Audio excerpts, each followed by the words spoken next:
Bonjour à toutes et à tous, moi c'est Timothy Pomé, je suis chercheur en orthophonie et aujourd'hui j'ai le plaisir de vous présenter le logiciel Voxplot en collaboration avec Lisiane Bouvier du Laboratory for Impaired Production of Speech, donc le laboratoire LIPS de l'université McGill. Donc aujourd'hui, je vais vous faire une petite vidéo sur, comme un petit tutoriel sur Voxplot. Donc qu'est-ce que c'est Voxplot? Comment est-ce qu'on peut l'installer? Comment est-ce qu'on l'utilise pour l'analyse acoustique de la voix? Alors tout d'abord, Voxplot, c'est quoi? C'est un outil d'analyse acoustique de la voix. Donc c'est un logiciel qui est gratuit, donc libre d'accès. Il est basé sur des algorithmes qui ont été éprouvés, donc validés scientifiquement. Il est basé sur deux échantillons vocaux, donc on va faire une voyelle tenue et un échantillon de paroles continues. Et on peut donc extraire de ces échantillons-là 19 paramètres isolés, ainsi que deux indices multiparamétriques. Donc l'Acoustic Voice Quality Index, donc c'est un indice de qualité vocale globale, et l'Acoustic Breathiness Index, qui est un index de souffle, caractère éteint de la voix. Dans les paramètres isolés, on a aussi des valeurs normatives qui ont été ajoutées au logiciel pour 4 paramètres qui ont été évalués comme étant les plus pertinents selon une étude donc de Barstis et ses collègues en 2023 en lien avec l'évaluation perceptive de la raucité et du souffle. Pour la raucité, on a le Harmonics to Noise Ratio et une mesure de jitter. Et pour le souffle, on a le Capsular Peak Prominence Smooth et le Glottal to Noise Excitation Ratio. Donc ces quatre mesures-là ont également de normes dans le logiciel. Il y a aussi deux index qui n'ont pas encore été validés, donc qui sont expérimentaux, ces deux index en lien avec les tremblements de la voix. Alors, pourquoi utiliser Voxplot? Alors, c'est un logiciel qui est extrêmement simple à utiliser, est relativement intuitif et c'est très rapide. Donc, en quelques clics, vous pouvez avoir un profil vocal complet avec un rapport PDF. Il n'y a pas besoin de notions de code ou de manipulation complexe comme parfois on peut voir dans les scripts qu'il faut lancer via Prat, etc. C'est un excellent complément objectif, entre guillemets, instrumental, on va dire, aux évaluations perceptives que vous pouvez faire en clinique. C'est un outil multilingue, il a été validé dans plus de 12 langues et il est très utile à la fois en clinique et en recherche. Il va vous donner un visuel très clair, mais en même temps ça vous permet aussi une documentation automatique et rapide de vos résultats. Alors, pour l'installation de Voxplot, nous allons ouvrir un navigateur web. Ça peut être Google Chrome ou ça peut être tout autre navigateur, comme Mozilla ou Internet Explorer. Donc on va tout simplement faire la recherche dans Google pour Voxplot. Et on va ouvrir le site officiel, c'est donc voxplot.linkphone.com. Voilà, on va aller dans l'onglet Download ici au-dessus. Et donc ici, on arrive directement sur l'installateur pour Windows. Alors, juste pour commentaire, Voxplot est également disponible sur Mac, mais il paraît que la version sur Mac n'est pas très stable.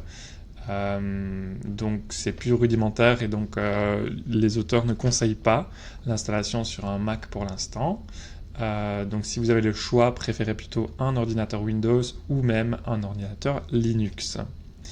Donc nous on va faire l'essai avec le tutoriel avec Windows. Donc ici nous avons deux versions, soit pour les Windows à 64 bits, soit 32 bits. Comment est-ce qu'on fait pour savoir? On va tout simplement aller dans nos paramètres de votre ordinateur. Voilà, dans Système, vous allez scroller jusqu'en bas. Et là, vous voyez Informations Système. Et dans les informations système, vous avez type du système, système d'exploitation 64 bits ou peut-être dans votre cas 32 bits. Et selon le type du système, vous allez sélectionner le bon installateur. Donc dans mon cas, c'est du 64 bits. Donc ce que je vais faire, c'est que je vais télécharger. Je clique donc sur 64 bits. Voilà. Et vous voyez ici dans mes téléchargements, l'installateur a été téléchargé.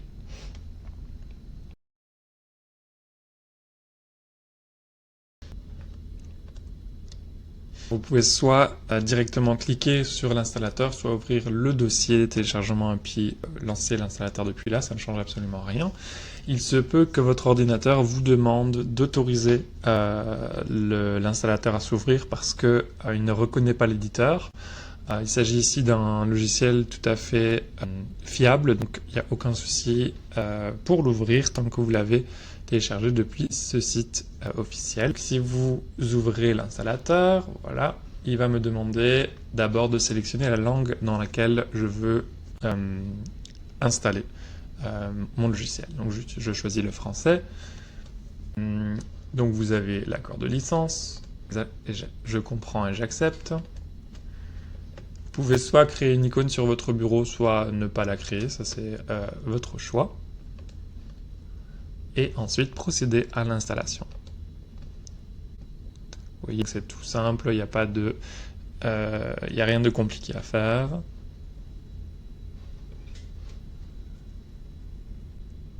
Et en plus, c'est relativement rapide.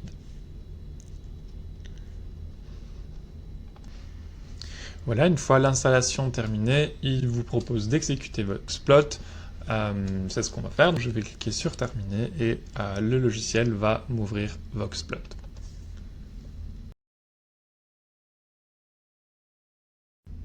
Voilà, donc vous pouvez soit ouvrir l'application directement depuis le logiciel d'installation ou alors l'ouvrir depuis votre ordinateur dans la recherche démarrer. Donc on va faire une recherche pour Voxplot et on ouvre l'application. Voilà, donc on va découvrir ensemble l'interface de Voxplot que vous voyez ici. Malheureusement, pour l'instant, l'interface n'a pas encore été traduite en français, donc pour l'instant c'est en anglais. Donc ce qu'on a en fait ici, c'est tout d'abord l'information sur le patient pour lequel vous allez faire l'évaluation de la voix. Donc vous pouvez indiquer le patient. Donc là je mets patient là. Si vous êtes dans un contexte de recherche, par exemple, vous pouvez rajouter un identifiant de patient. Vous pouvez choisir le titre, donc que ce soit madame, monsieur ou pas de titre, la date de naissance, le 2 juillet 94 par exemple. Vous pouvez rajouter également toute note que vous voulez ajouter par rapport à l'évaluation de ce patient. Et puis ensuite, vous pouvez indiquer le nom de l'examinateur. Donc là, je vais laisser mon nom pour l'instant et la date d'aujourd'hui et l'heure. Vous voyez que ça met automatiquement la date et l'heure de l'instant où vous ouvrez l'application. Ensuite, ce qu'on a ici, c'est justement les deux échantillons vocaux qu'on peut analyser avec Voxplot. Donc on a la parole continue et la voyelle tenue. Donc on va pouvoir soit ouvrir un fichier déjà existant pour chacun de ces échantillons, soit effectuer l'enregistrement directement depuis l'interface Voxplot. Alors, avant de rentrer dans le détail de ça, on va regarder au-dessus les deux boutons, enfin, les trois boutons. Il y en a un pour quitter l'application, mais le premier About, donc c'est simplement des informations sur l'application et sur qui a développé l'application, notamment qui a traduit les éléments, les crédits et la licence. Voilà pour votre information. Ensuite, on a les paramètres de l'application. Alors, tout d'abord, les paramètres de langue. L'interface n'a pas encore été traduite en français. Elle existe en anglais, en allemand, en néerlandais et en portugais brésilien. Ensuite, ce qui est plus important pour vous, c'est la langue d'analyse.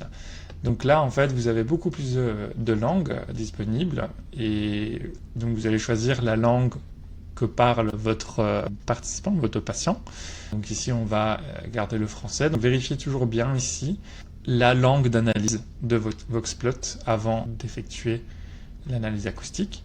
Vous avez le format de la date et de l'heure, l'examinateur par défaut, et si vous voulez tenter aussi les indices expérimentaux, donc qui n'ont pas encore été validés, donc la VTI, la PTI, c'est des indices de trémor, de tremblement vocal. Vous pouvez cocher cette case pour avoir ces résultats-là en plus, mais toujours des résultats donc à prendre avec des pincettes parce que ça n'a pas été validé. Ensuite, on a les paramètres d'enregistrement. Donc, vous pouvez définir la valeur par défaut de la durée en secondes, donc de la parole continue et de l'échantillon de voyelles tenues. par défaut c'est 10 et 6 secondes respectivement. Le choix du micro qui est utilisé pour l'enregistrement. Ça, c'est un point très important aussi. Vérifiez bien si vous utilisez un micro externe, par exemple un micro USB qui est branché à votre laptop, que c'est bien ce micro-là, le micro en fait que vous souhaitez utiliser, qui est sélectionné dans les paramètres. Par défaut, Voxplot va utiliser le micro qui est utilisé par défaut également par votre ordinateur. Pour cela, quand vous allez dans vos paramètres ici, de son. On ouvre ici en bas à droite, on va dans les paramètres de volume, autres paramètres de volume, voilà. Et donc là, vous pouvez choisir le port d'entrée par défaut. Ici, moi, c'est effectivement mon micro USB. Donc à chaque fois que je branche ce microphone USB, c'est lui qui va être utilisé par défaut et non le micro de mon laptop ni celui de ma webcam. Donc assurez-vous bien, très important à chaque fois, d'avoir choisi le bon micro pour l'analyse Voxplot. Ensuite, ici, l'option que vous pouvez décocher ou cocher, c'est simplement l'option de voir en direct lorsque vous effectuez un enregistrement via Voxplot, donc sur l'interface. Si vous le gardez en coché, en fait, vous allez voir au fur et à mesure que vous enregistrez le signal temporel qui s'affiche en direct. Vous pouvez le décocher. À ce moment-là, le signal ne s'affiche pas pendant que vous enregistrez, mais il s'affichera après. C'est juste pour certains ordinateurs qui seraient par exemple très anciens ou qui ont très peu de mémoire vive. Ça peut parfois poser problème, mais avec un ordinateur relativement récent, il ne devrait y avoir aucun souci. Au cas où, vous pouvez toujours désélectionner cette option si votre ordinateur semble avoir du mal lors de l'enregistrement. Ensuite, quand on a fini l'analyse, on peut enregistrer le rapport de l'analyse sur notre ordinateur. Vous pouvez choisir ici dans les paramètres quels sont les éléments que vous souhaitez inclure dans le nom du fichier. Donc vous avez l'identifiant du patient, le nom, la date ou différentes combinaisons de ces trois éléments-là. Et ensuite, vous pouvez sélectionner le dossier par défaut dans lequel vous souhaitez télécharger ces rapports. Donc il y a des rapports soit en PDF, soit en CSV, donc comme à Separated Values. Donc c'est un tableau que vous pouvez ouvrir avec Excel. Là, vous pouvez choisir si vous souhaitez que les valeurs de votre CSV sont séparées par des virgules, des points-virgules ou des tabulations. Et également pour les données chiffrées, donc vous pouvez choisir si vous souhaitez que les décimales sont séparées par des points ou par des virgules. Voilà, puis là vous avez juste des informations système. Donc on a fait le tour des paramètres. Donc juste pour rappel, deux choses très importantes à vérifier dans les paramètres, c'est le micro qui est utilisé pour l'enregistrement et la langue d'analyse. Et bien évidemment, si vous faites des changements dans les paramètres, n'oubliez pas d'appuyer sur Save pour que ces paramètres soient sauvegardés. Pour vous montrer comment charger des fichiers sur l'interface, on va commencer par la parole continue, où là je vais prendre un fichier qui existe déjà, donc que j'ai enregistré sur mon ordinateur au préalable. Donc je vais simplement cliquer sur Open, et je sélectionne mon fichier que j'ai nommé CS, donc Continuous Speech, pour la parole continue. Voilà, je le charge et on a directement donc mon enregistrement qui s'affiche. Je peux l'écouter pour vérifier en fait s'il s'agit bien du texte qui est requis pour l'analyse vocale en français. Donc attention que pour chaque langue d'analyse, vous allez avoir un texte, un échantillon de paroles continues différent. En français, c'est celui-ci, c'est quand René périt, un chat esselé grogna fort, à cet instant, Vic sortit contempler le jour naissant. Donc vous pouvez vérifier si votre échantillon correspond bien à cette phrase-là en écoutant soit l'enregistrement en entier, Play All. Pour arrêter la lecture, vous pouvez appuyer sur la touche Échappe, Escape. Vous pouvez aussi simplement écouter une sélection de votre échantillon. Donc si vous voulez juste écouter une partie, c'est Play Selection. Afin de sélectionner la partie que vous voulez analyser, vous ajustez le cadre rouge et puis vous cliquez sur Accepter. Voilà, donc ici j'ai mon échantillon de paroles continues qui s'affiche. Donc comme je vous le disais, la langue d'analyse est très importante. Ici on est en français, donc si vous cliquez sur le texte en bleu, vous allez avoir à nouveau le texte qui s'affiche.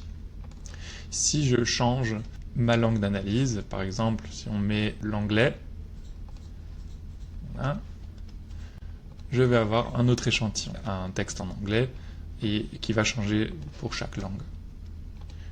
Je vais remettre mon analyse en français. parce que mes résultats vont en dépendre.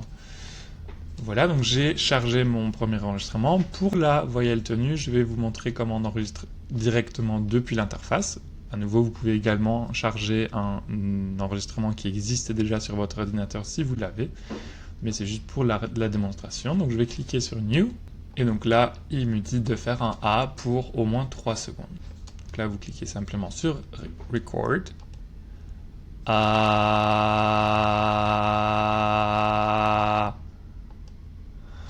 Voilà, je peux sélectionner les 3 secondes que je souhaite garder. Donc je vais prendre les 3 secondes centrales. Ça c'est assez important pour l'analyse. Essayez de ne pas inclure les attaques et les finales. Et j'accepte. Si je veux m'assurer d'avoir les bons enregistrements, je peux cliquer sur Play pour les réentendre. Je peux refaire un nouvel enregistrement ou ouvrir un autre. Et je peux également remodifier si je le souhaite. Et si vous faites l'enregistrement directement depuis votre interface, votre Voxplot, vous pouvez également sauvegarder l'enregistrement sur votre ordinateur pour pouvoir le réutiliser plus tard. Et donc là, vous voyez que le bouton vert est activé. Donc on peut maintenant lancer l'analyse acoustique, mais tout d'abord, on va vérifier le rapport signal-bruit. Donc là, j'ai fait mon enregistrement sans vérifier d'abord le rapport signal-bruit, mais si vous faites les enregistrements en fait depuis l'interface Voxplot, il est super intéressant de pouvoir faire cette analyse préalable. Donc on clique sur Check SNR. Première étape, c'est d'évaluer le bruit. Donc en fait, il va me dire de simplement cliquer sur Noise Evaluation. Donc je pousse sur le bouton et puis je suis silencieux. Je ne respire pas dans le microphone, j'attends juste 3 secondes sans rien faire. Et donc le micro va enregistrer tout le bruit ambiant qu'il y a dans ma pièce et le bruit également interne à mon microphone. Voilà, donc là il nous a fait l'enregistrement du bruit que vous pouvez voir ici. Et ensuite maintenant il me demande de faire un A de 3 secondes. A. Donc attention ici, il est important de commencer le A avant de pousser sur le bouton Step 2 Vowel A. Et donc là il me dit attention, votre rapport signal-bruit est relativement faible. Ça veut dire que mon environnement d'enregistrement n'est pas idéal. Donc il me demande de réduire mon bruit de fond, ou peut-être qu'il faut que je change mon micro. Idéalement il faut un SNR au-delà de 30 décibels. Voilà. Donc là, je le sais que mes résultats, il faut que je les prenne avec des pincettes si je ne change rien à mon environnement d'enregistrement. Alors, quelques conseils pour améliorer votre rapport signal-bruit. Donc, c'est quoi d'abord le rapport signal-bruit? C'est simplement le rapport entre le bruit ambiant et le bruit interne à votre microphone et le signal produit par votre voix. Donc, on veut que ce rapport-là soit le plus élevé possible pour que le signal se démarque du bruit.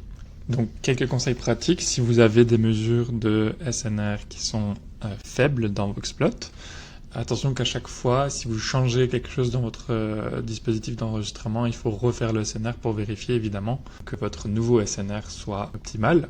Alors une première chose, c'est d'agir sur votre environnement. Donc on va préférer un lieu calme, donc à l'écart des fenêtres ouvertes, donc tous les bruits d'extérieur qui peuvent venir perturber l'enregistrement. Mais aussi faites attention aux portes qui claquent, donc même quand on les entend de l'extérieur, dans le couloir par exemple. Les couloirs justement, il faut éviter les zones de passage. Puis à l'intérieur de votre pièce d'enregistrement, faites bien attention à tout bruit en fait qui peut provenir de ventilateurs, des systèmes de climatisation. Tous les bruits qui proviennent de votre ordinateur, donc la ventilation, les disques durs qui chauffent, etc. Mais aussi les lumières comme les néons. Si vous avez un frigo, une chaudière, un chauffage à soufflerie ou autre dans la pièce qui pourrait faire du bruit, parfois on s'en aperçoit très peu, mais en fait c'est parce que c'est un bruit continu auquel on s'habitue. Mais essayez de vraiment réfléchir à quelles peuvent être toutes les sources potentielles de bruit dans votre environnement d'enregistrement. On va préférer des pièces avec des meubles, des rideaux et des tapis qui vont éviter l'écho et la réverbération. Et puis aussi désactiver tout ce qui est notification à la fois sur les téléphones, les ordinateurs et aussi les montres connectées maintenant. Oui, il peut y avoir des notifications qui viennent déranger, mais en plus, on peut avoir des problèmes d'interférence. Ensuite, la deuxième piste, c'est évidemment d'agir sur le micro lui-même. Alors, on va en général privilégier un micro externe plutôt que le micro qui est intégré à l'ordinateur, parce que ces micros intégrés captent souvent beaucoup de bruit ambiant. Donc on va préférer un micro casque, donc un micro serre-tête, Attention que les micro-casques avec écouteurs ont souvent une réponse en fréquence assez limitée, donc plutôt un micro serre-tête qui n'a pas le casque audio en plus. C'est vraiment juste un micro qu'on pose sur la tête. Et l'avantage là, c'est d'avoir la distance entre le micro et la bouche qui reste constante, notamment. On va choisir un micro qui est cardioïde, ça veut dire qu'il va capter ce qui est devant lui, qui va rejeter en fait tout ce qui est à côté et derrière lui. Donc on va éviter tout ce qui est micro omnidirectionnel parce que ça va vraiment capter tous les bruits de l'environnement et ça va venir perturber la qualité acoustique. Ensuite, mais comme je disais, donc on va essayer de garder une distance régulière entre la bouche et le micro. Donc idéalement un serre-tête. Maintenant, si vous avez un micro USB, assurez-vous juste d'avoir une distance qui reste constante. Idéalement légèrement embillé pour éviter les bruits de plosives et le souffle direct sur le micro. Ça aussi, on peut utiliser des petits bonnets anti-vent qui vont venir filtrer en fait le souffle. Dans l'idéal, on conseille d'avoir un préamplificateur. C'est un petit appareil auquel vous branchez votre micro qui lui ensuite est branché à votre ordinateur. Pourquoi? Parce que les cartes son des ordinateurs portables peuvent avoir un effet sur les mesures acoustiques. Et donc la réponse en fréquence que je mentionnais pour les micro-casques auxquels il faut faire attention, pour tous les micros en fait, il faut toujours vérifier qu'on ait bien les fréquences de la parole et de la voix. L'audition humaine, on dit en général qu'elle va de 20 Hz à 20 000 Hz. Pour la voix, pour les enregistrements vocaux, idéalement, on se trouve entre 10 Hz et 20 000 Hz. Mais la résolution minimale, je dirais, c'est entre 50 Hz et 8000 Hz au moins, pas en dessous de ça. Maintenant, il y a pas mal de micros même de moyenne gamme qui ont une bonne plage de fréquence. Alors justement, je vous mets un exemple d'un bon setup que moi je conseille vivement. Donc vous avez un préampli à gauche, donc le Focusrite, et puis vous avez deux exemples de casques serre-tête. Donc vous voyez qu'il n'y a pas le casque audio, c'est vraiment juste un micro qu'on met autour de la tête. Et ces deux-là, donc c'est deux budgets un peu différents. Donc vous pouvez très bien avoir un très bon setup à moins de $300. Alors maintenant, si je lance mon analyse acoustique, donc on clique simplement sur le bouton vert Voice Quality Analysis et on patiente.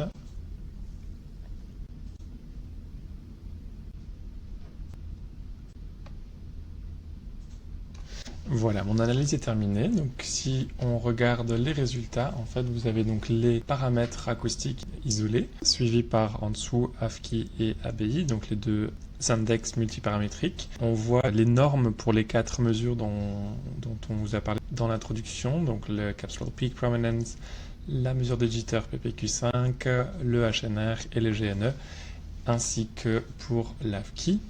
On voit également en rouge donc les valeurs qui sont en dehors des normes. Puis ici donc à droite, on a le profil vocal de mon enregistrement, donc on a toutes les données du patient avec les notes éventuelles si vous en avez mises, les dates d'enregistrement, le spectrogramme de la voyelle tenue, pour qu'on puisse aussi apprécier la qualité vocale visuellement, ainsi que le signal temporel correspondant.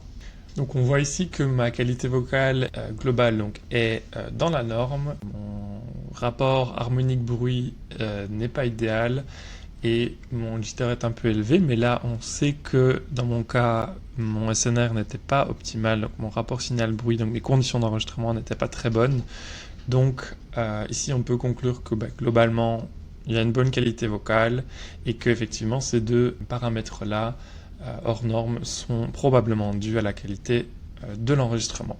Et donc ici en dessous on a la représentation visuelle des 4 paramètres mentionnés précédemment, donc qui sont pris sur uniquement la voyelle.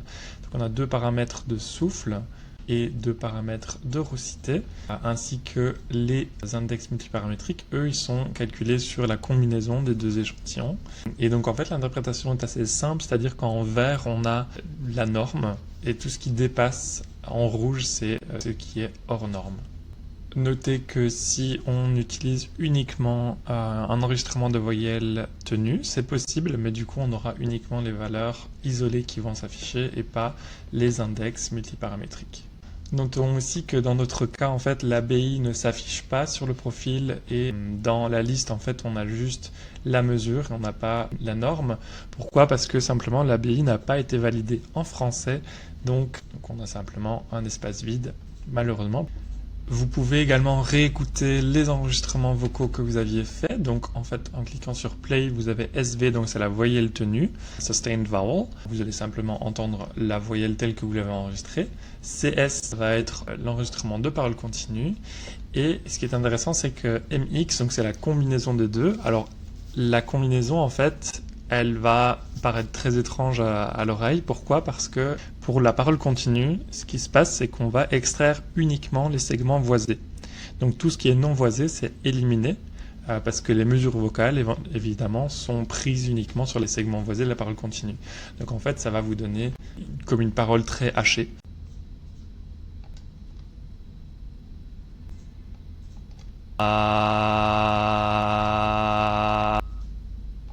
Quand René périt, un chat esseulé grogna fort.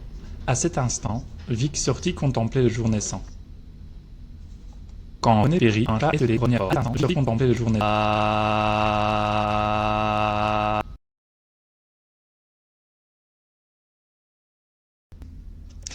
Alors, je peux imprimer mes résultats. Je peux imprimer le profil vocal, donc c'est cette partie-ci. Ou alors, je peux imprimer la feuille de données. Alors, je vais vous montrer à quoi ça ressemble la feuille de données pour que vous voyez ce qui sortira de votre imprimante. Dans mon cas, je n'ai pas d'imprimante qui est installée, donc en fait, mon imprimante par défaut, c'est l'enregistrement en PDF. Donc ici, si je clique sur Datasheet, ça va me générer un PDF. Dans votre cas, si vous avez une imprimante donc installée, ça enverra directement l'ordre à l'imprimante.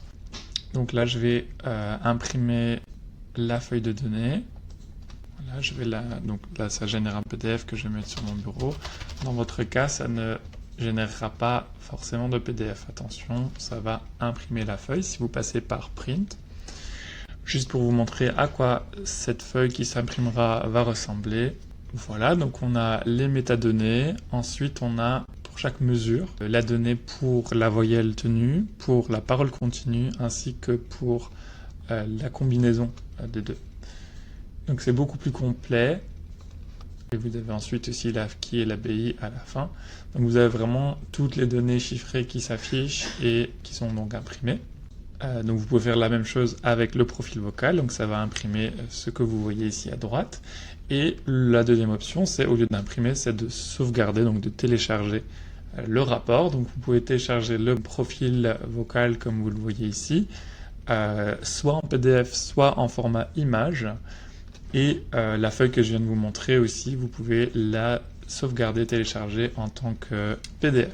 Vous pouvez aussi sauvegarder le tout. Donc en fait, là, on va sélectionner un dossier. Moi, je vais par exemple mettre mon bureau, sélectionner un dossier. Voilà, il m'enregistre à la fois les fichiers audio, le profil vocal et la feuille de données.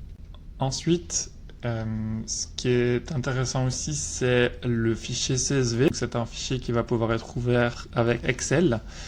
Donc soit new, donc ça veut dire qu'il va créer un nouveau fichier pour ce patient, soit CSV append, et là il va vous falloir sélectionner un fichier déjà existant auquel il va en fait ajouter les données en bas des autres données déjà existantes. Donc je peux vous faire un exemple.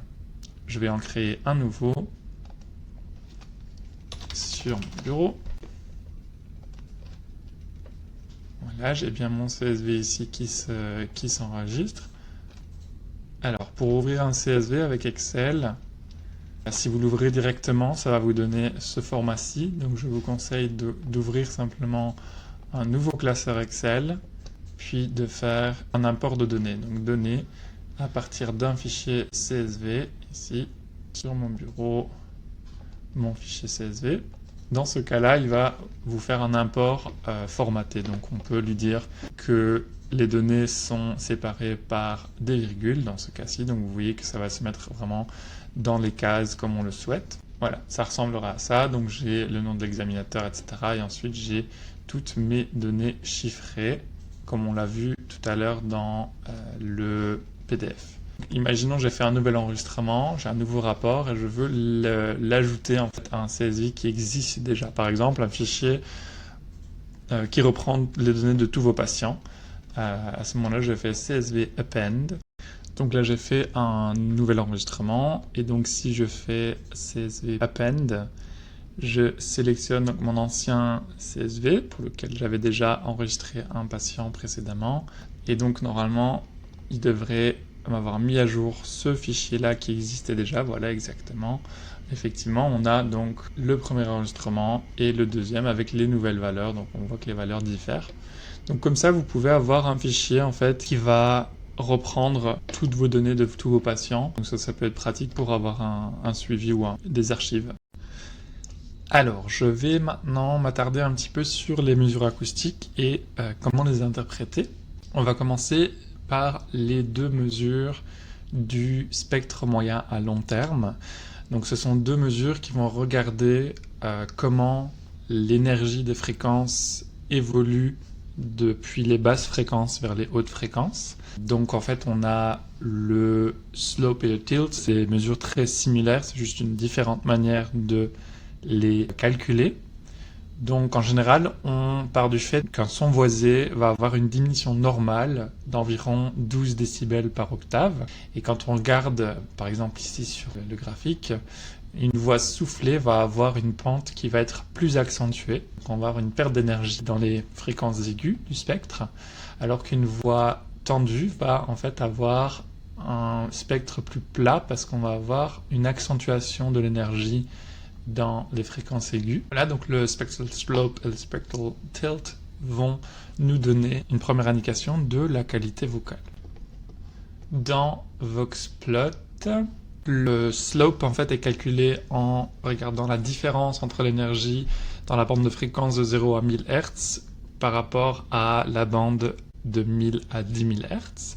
Et le tilt en fait c'est la pente de la droite de régression à travers le spectre moyen à long terme.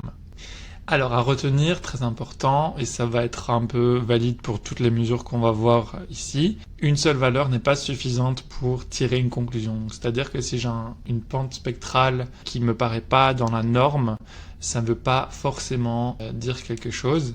Il faut toujours prendre l'ensemble des mesures et, ce qui est encore plus intéressant, c'est plutôt de comparer deux mesures. Par exemple, une mesure de test et puis une mesure de post-test, de retest.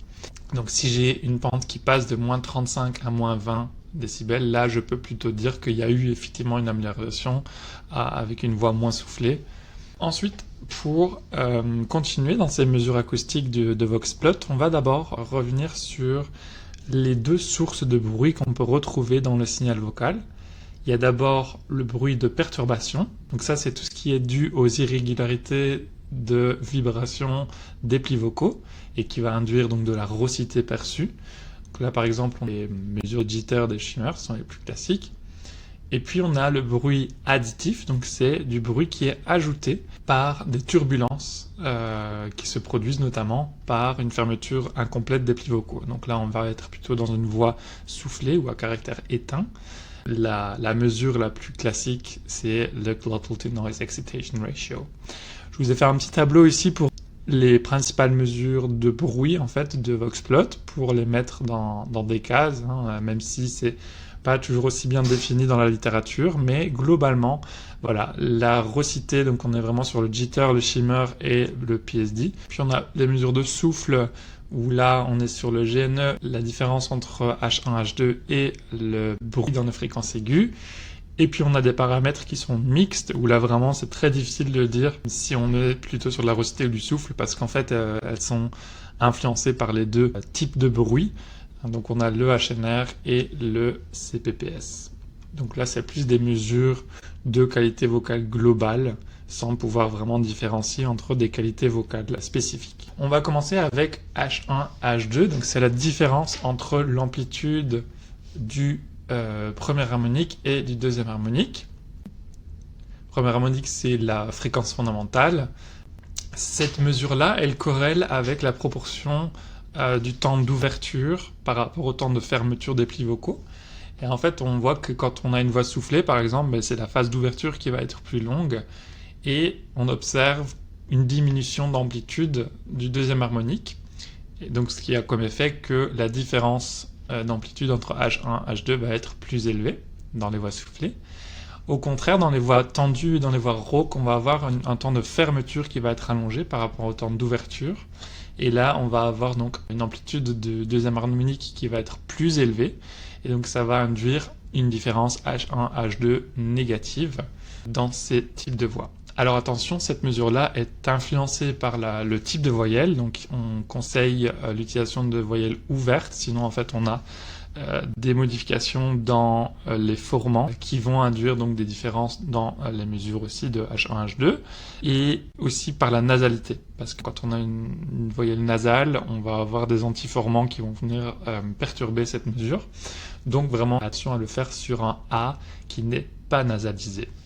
Et si le patient nasalise, il faut garder en tête que ça peut perturber cette mesure. Vous voyez ici sur l'image, en haut en fait une voix saine, avec une différence relativement petite entre H1 et H2, avec H1 qui est un peu plus élevé qu'H2.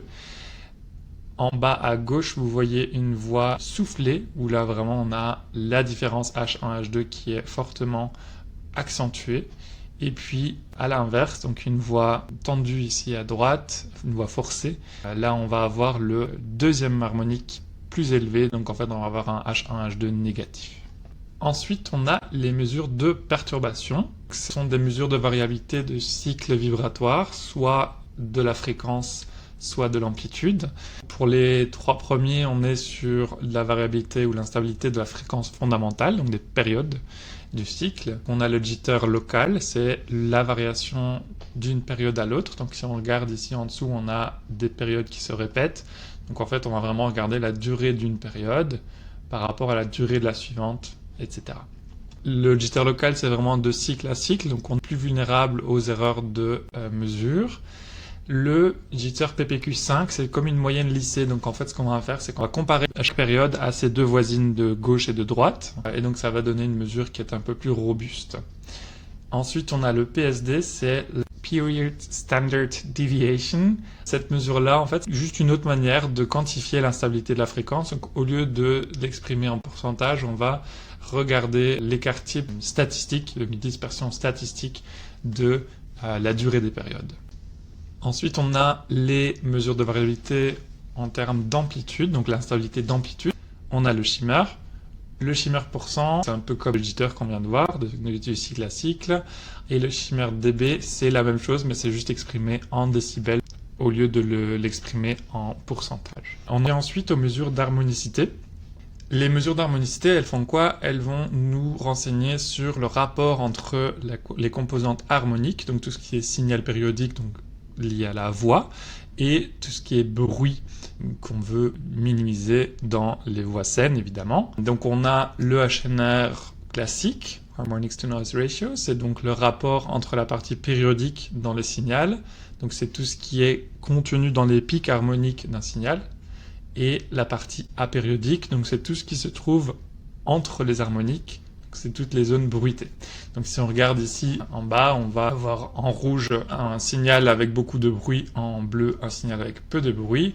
Et donc si on décompose le signal bruité ici, donc on a le spectre de ce signal-là, et si on le décompose en ses parties harmoniques, et en bleu et en noir, le bruit, on peut voir qu'il y a pas mal de bruit. Donc si on fait la différence d'énergie entre ces deux-là, on obtient le HNR. Donc vous pouvez le voir ici aussi sur un spectrogramme, donc un HNR élevé c'est positif, ça veut dire qu'on a plus d'énergie dans la partie harmonique par rapport au bruit, et au contraire, dans une voix peu harmonique, on va avoir beaucoup de bruit, avec un HNR qui est bas.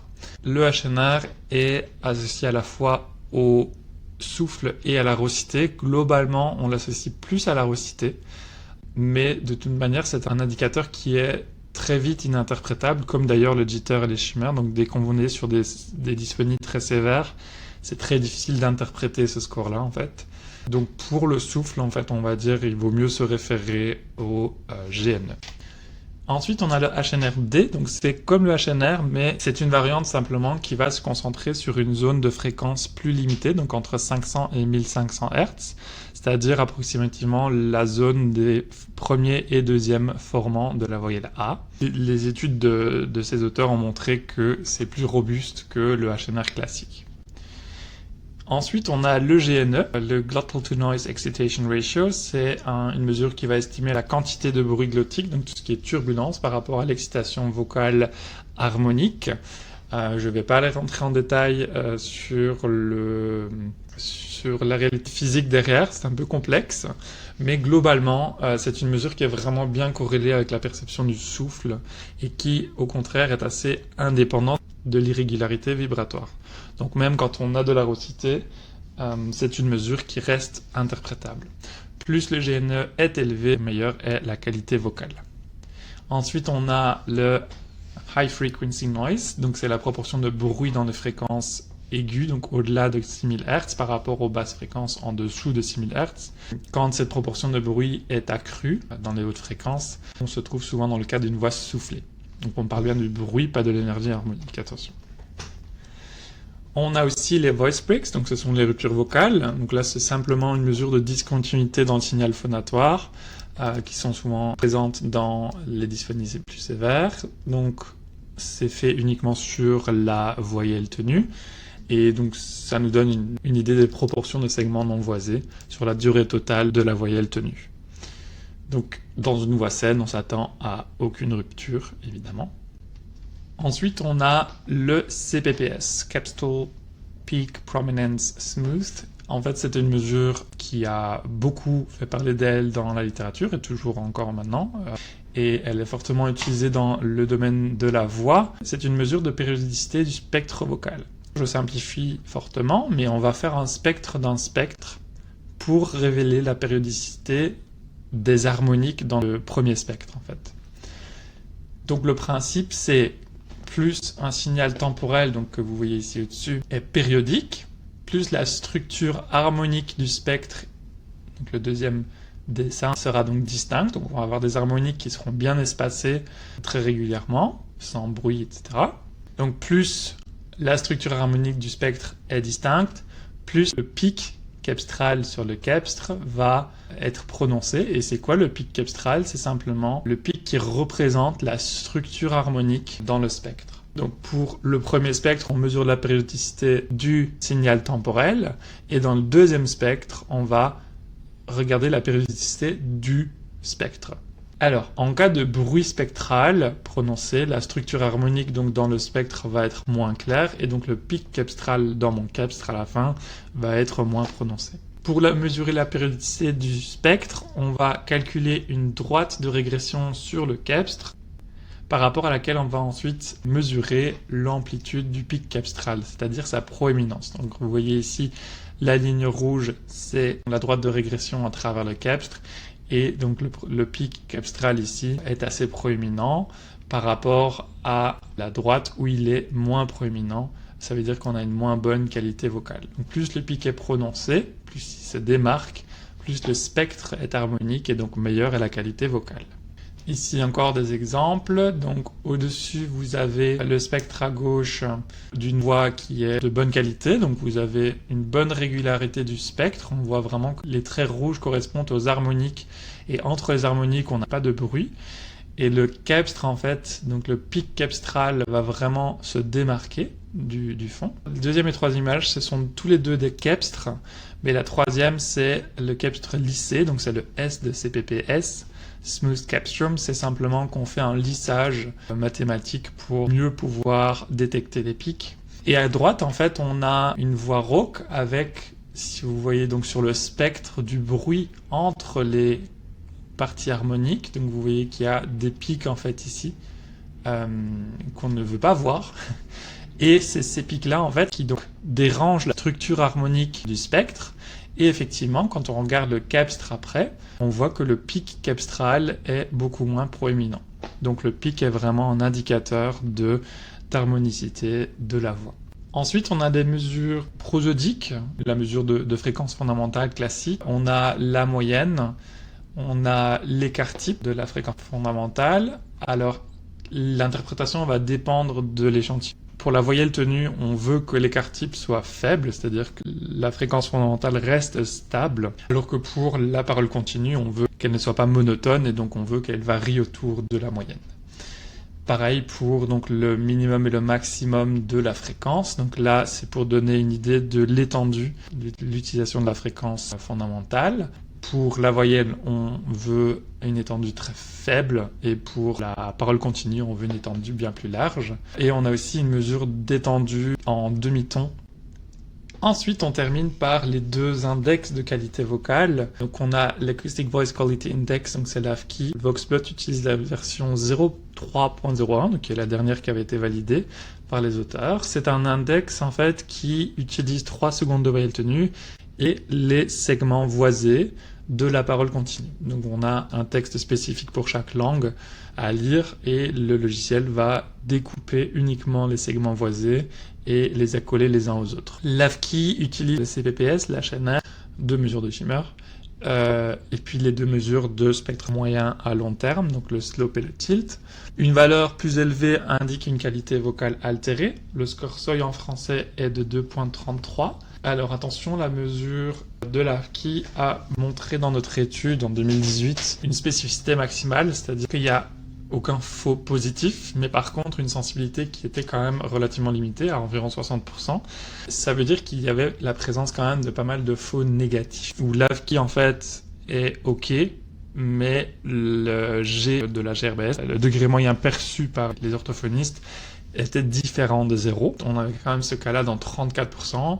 À noter quand même qu'un AFQI non pathologique n'était jamais, ou alors que très très rarement, associé à une sévérité perçue élevée. Donc on était plutôt sur des G de 0,5 ou 1 sur notre ensemble d'évaluateurs. Donc tout ça, ça veut dire quoi? Ça veut simplement dire qu'un AFQI qui est pathologique est un élément qui justifie assez bien une prise en charge, parce que la spécificité était très bonne, mais par contre un AFQI non pathologique, donc inférieur à 2,33, à l'état isolé, ne doit surtout pas amener à écarter une prise en charge. À nouveau, c'est valable pour toutes les mesures ou toutes les données qu'on a, en fait, que ce soit perceptives, de qualité de vie, etc. Voilà, aucune mesure isolée ne peut permettre de tirer une conclusion claire. L'ABI, donc l'Acoustic Breathiness Index, très similaire à l'AFQI, mais en fait, simplement les auteurs ont refait une étude assez approfondie pour identifier la combinaison idéale pour mesurer le souffle perçu. Et donc on a une combinaison de 9 mesures que vous avez listées ici, mais malheureusement pour l'instant l'ABI n'a pas encore été validée en français, donc on n'a pas encore de score seuil. Il y a eu une méta-analyse qui a permis de combiner les valeurs de différentes langues, mais voilà, on n'a pas encore de score seuil spécifique pour le français. Donc le tableau de valeurs de référence, je vais vous en donner un parce qu'on m'en demande toujours, mais mon conseil c'est plutôt au lieu de comparer votre patient à une norme, ce qui est plus important, c'est de faire des mesures de suivi en intra-individuel, c'est-à-dire les valeurs quantitatives que vous avez, comparez-les d'un moment à l'autre pour un même patient, au lieu de comparer ce patient à d'autres gens, parce que les normes sont faites sur des échantillons qui n'ont peut-être rien à voir avec le profil de votre patient, et dans ce cas-là, ce qui est super important, c'est de garder exactement le même setup, donc le micro, la distance par rapport au micro et l'environnement acoustique, d'une mesure à l'autre, d'un bilan à l'autre. Donc si vous faites du test-retest, assurez-vous de rester vraiment constant dans votre installation. Je vous mets tout de même un tableau, parce que ça nous aide quand même toujours quand on se retrouve à surtout un grand nombre de données comme celui qu'on a avec VoxPlot. Voilà ici les valeurs de référence. Attention, à nouveau, ne les prenez pas comme une vérité acquise, mais plutôt comme un guide d'interprétation qui peut vous aider à mieux comprendre les valeurs que vous obtenez. Alors, je vais supprimer maintenant mes échantillons, voilà, pour vous faire une démonstration de voix rauque et une démonstration de voix soufflée ou à caractère éteinte. Alors, on va commencer avec la voix rauque. Quand René périt, un chat est seul et grogna fort. À cet instant, Vic sortit contempler le jour naissant. Je sélectionne mon échantillon.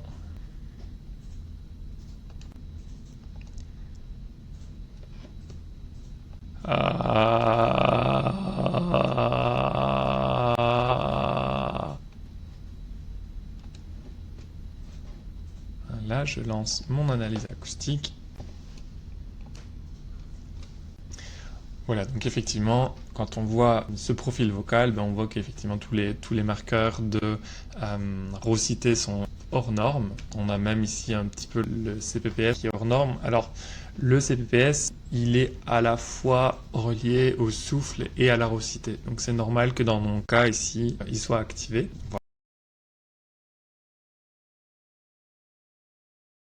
Voilà, donc ça c'est l'exemple d'une voix rauque. Maintenant on va faire une voix soufflée. Quand René périt, un chat et se l'égrogna fort. À cet instant, Vic sortit contempler le jour naissant.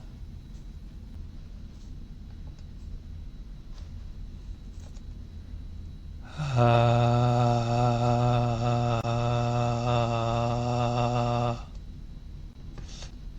J'aimerais bien éditer. Voilà, je vais juste raccourcir un petit peu le début et la fin ici.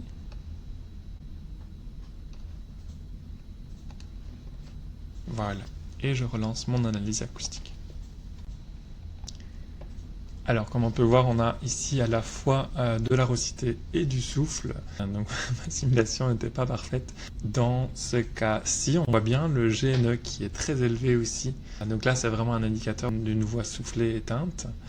Alors, comme on n'a pas les scores seuil de l'ABI en français, malheureusement, on n'a pas l'affichage de cet index, mais juste pour votre information, par exemple, en anglais, le score seuil qui a été calculé est de 3.4. Ici, ma valeur est à 6.8. Donc là, je pense que même si on a un score seuil différent en français, il ne sera jamais aussi élevé.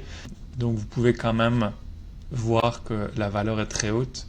En général, dans les scores seuil des différentes langues, on va osciller entre 2 et 4, par exemple, pour l'AFKI et pareil pour l'ABI.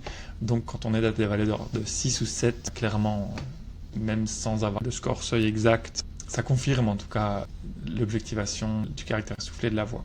Alors un autre paramètre qui est intéressant à voir ici, c'est que ma voyelle tenue en fait avait beaucoup de dévoisement, donc on voit les voice breaks. Ils sont calculés sur la voyelle tenue et c'est notamment ça qui a probablement empêché le calcul du jitter en fait, parce qu'il y a trop de segments non voisés dans ma voix, donc ça aussi c'est un indicateur pathologique. Donc je vous invite à regarder les valeurs acoustiques les unes par rapport aux autres et d'interpréter en fait ces valeurs-là en fonction de ce que vous entendez aussi évidemment, de ce que vous savez de votre patient. On peut le voir sur le spectrogramme, la voix est vraiment très très pauvre en harmonique, elle est quasiment dévoisée en fait.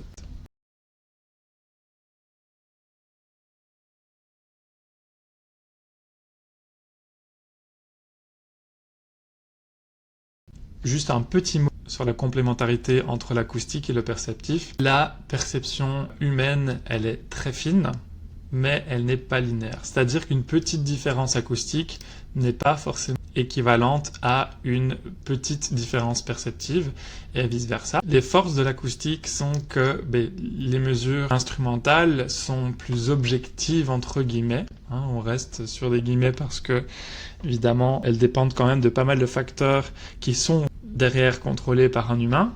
Mais globalement, ce qu'on peut dire, c'est qu'elles ne sont pas guidées par les attentes. Donc il y a ce biais attentionnel que l'humain a, c'est-à-dire qu'on va toujours percevoir plus facilement ce à quoi on s'attend. Si on s'attend à entendre quelque chose chez un patient sur base de son historique médical, par exemple, on va être biaisé pour entendre certaines qualités vocales. Et aussi, les mesures acoustiques ne sont pas influencées par l'adaptation. Plus j'entends mon patient, au fur et à mesure des séances, plus je vais m'adapter à sa voix, je vais m'habituer à sa voix aussi, et ma perception va changer, va s'adapter en conséquence. Les mesures acoustiques sont donc utiles pour détecter des changements qui peuvent être très subtils parfois, qu'on peut soit ne pas percevoir ou alors ne plus s'apercevoir parce qu'on s'est habitué. Et donc ce qui est vraiment bien avec les mesures acoustiques, c'est qu'elles permettent d'objectiver, de documenter une évolution. Parfois ça peut aussi permettre de donner des chiffres aux patients. Pour certains patients en fait ça peut vraiment être une aide, un motivateur. Et elles peuvent renforcer une hypothèse clinique qu'on a sur base d'autres données de notre bilan. Les limites de l'acoustique, évidemment, on en est très conscient aussi. Certaines qualités vocales, Par exemple, la tension ou l'effort vocal sont toujours difficilement quantifiables. La fiabilité de ma mesure acoustique va toujours dépendre de la qualité du signal. Donc, ça peut être le matériel, le bruit, mais aussi la tâche vocale, quel type d'échantillon est-ce que je fais passer, etc. Les mesures acoustiques sont moins fiables dans les voix très altérées, donc surtout les mesures classiques qu'on utilisait auparavant. Maintenant, les mesures comme le GNE, le CPPS, etc. sont plus fiables sur les voix plus dysphoniques. Et évidemment, mais les mesures acoustiques ne mesurent pas l'impact fonctionnel qui est ressenti par le patient. Donc, il n'y a jamais une corrélation très forte entre l'acoustique et le handicap vocal, ni d'ailleurs avec la perception. Donc ce sont toutes des données qui sont complémentaires et à prendre en compte dans leur ensemble.